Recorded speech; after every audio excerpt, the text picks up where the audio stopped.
Hello everyone and welcome to my channel. So today we will talk about blood pressure. So firstly, the definition of blood pressure. It is the pressure exerted by the flow of blood on the walls of arteries.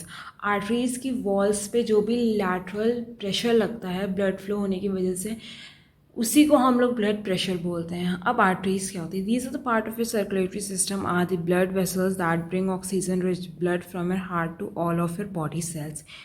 तो arteries का function होता है हमारे heart से oxygen rich blood पूरी body तक पहुंचाना.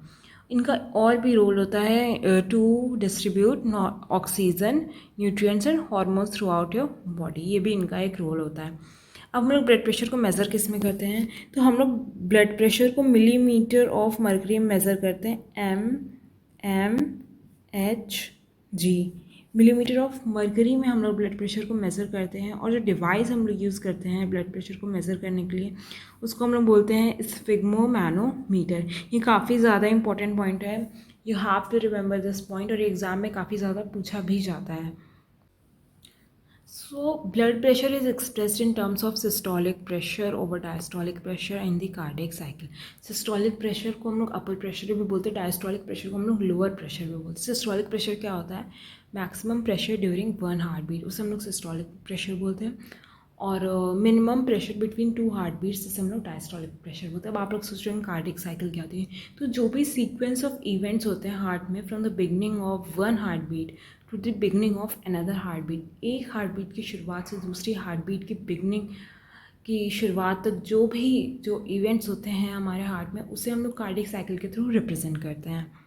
So now it has high systolic value, normal is 120 mmHg and low diastolic value, normal is 80 mmHg.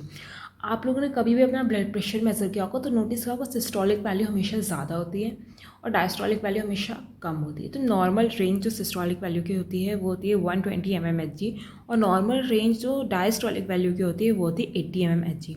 अब बात करते हैं हाइपरटेंशन या फिर हाई ब्लड प्रेशर. इसमें क्या होता है? जो सिस्टोलिक वैल्यू होती है वो मोर देन 140 mmHg हो जाती है और जो डायस्टोलिक वैल्यू होती है मोर देन 90 mmHg हो जाती है. तो इससे हम लोग बोलते हैं हाइपरटेंशन कंडीशन या फिर हम कह सकते हैं हमारी बॉडी हाइपरटेंशन के स्टेट में है.